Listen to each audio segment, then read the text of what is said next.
BSP is represented tonight by Sudhindra Bhadoria, making his first appearance on the News Hour tonight. Shahid Siddiqui of the Samajwadi Party. Siddharth Nath Singh represents the BJP. My first question to Nawab Kazim Ali Khan of the Congress Party is, Mr. Khan, where is the 9% quota? What happened to it? It suddenly disappeared. See, Arnav, if you look at the overview of the vision document of the Congress, I think it has always been a vision which has been put in black and white today. And regarding the percent, I mean, in due course of time, as and how required, I'm sure that will be implemented. Shahid Siddiqui, you take that point at face value? Yes. No, they are playing very silly games, which parties played 20 years back. They are 20 years too late.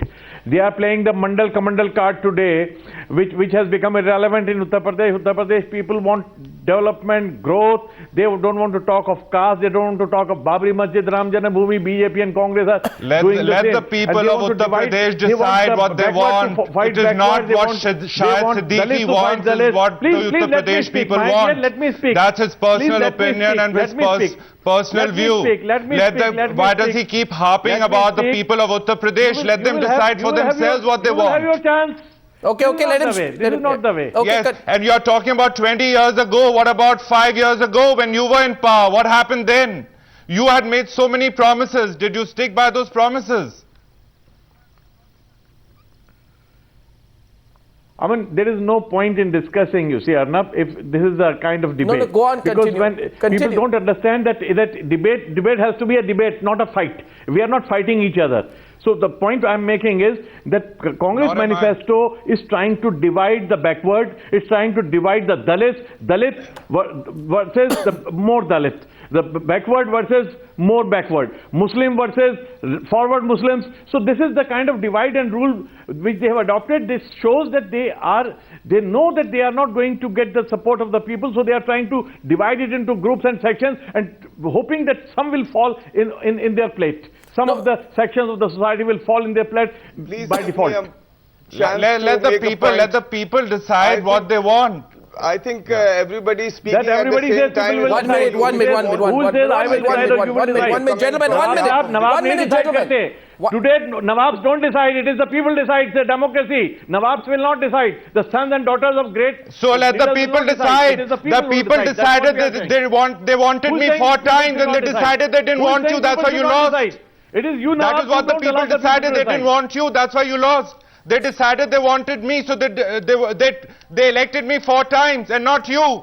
So that is what the people wanted. Forget the Nawab and everything else. Nawab is just a name today. It is the kings and queens who have everything else in UP today, who make statues, who do everything else. In the backdrop of what I now 1 minute, gentlemen. 1 minute, gentlemen. 1 minute. Between these two people, or will others also get Mr. Sudhindra Bhadoria, my question to you is, sir, I want your response to the question. Siddharth Nath Singh, I'll come to you after that. Has the fight for Uttar Pradesh, in your view, been reduced? Mr. Bhadoria, the question is to you. Has the fight for Uttar Pradesh been reduced to a fight for the minority vote, in your view? Let me put this question of yours in a perspective of UP elections today. Insofar as the minority vote is concerned, it is certainly a very important vote. They are about 18% of UP electorate.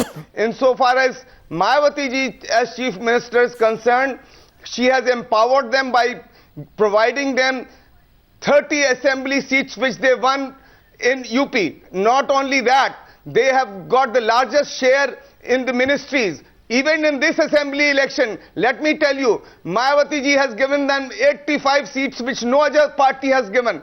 Just 26 seats in 2007 elections by all the political parties put together, and Mayawati ji got 30 assembly members elected alone from the Muslim community. So she has empowered the Dalits, she has empowered the OBCs, she has empowered the minorities. And insofar as this question of which he has raised about the statues, let me tell you, the Dalit icons, the OBC icons, the icons of the scheduled tribes, Birsa Munda, Baba Saheb Bhimrao Ambedkar, Manyavar Kashiram and the OBC Dalit combination in this country is behind Mayawati, and she has empowered those people. These people who belong to the privileged sections of society do not understand the feelings of the Dalits and the poor, and therefore they make certain remarks which are a sort of disrespect towards these sections of society, and I take high objection of their remarks against these leaders. No,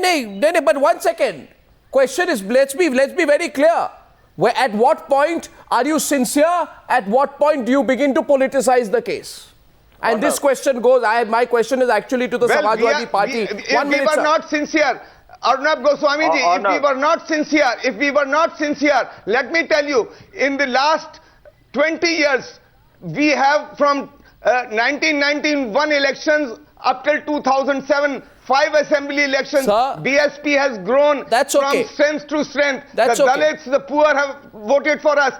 We were a small party, then we grew, and in 2007 we got absolute majority. And let me tell you, in the 2000 elections, my worry is the BSP is going to get larger number, larger support in the coming elections, because we don't believe in manifestos Mr. alone. Bhadoria, we believe that it is not manifestos which will decide. Mr. Bhadoria, Congress had promised... But the work of the BSP will decide. Mr. Bhadoria, I have a question for the Samajwadi Party which I may be allowed to put, but I will put that question through the BJP tonight.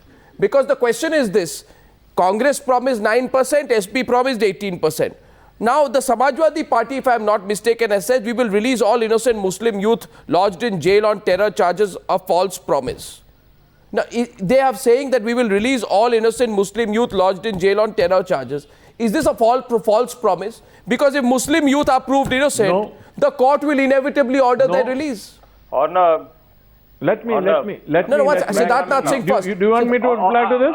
Siddharth Nath Singh first, then I'll come to you. You want me to reply to this? Siddiqui, please, please allow others to also speak. Yeah, to Mr. And I'll be grateful to that. I'm asking Arnab. I thought Arnab was asking. No, the question is to the BJP. Then I'll come back. The problem here is with these so-called secular parties that they consider that 18% of Muslim constitute 100% of the voters of Uttar Pradesh.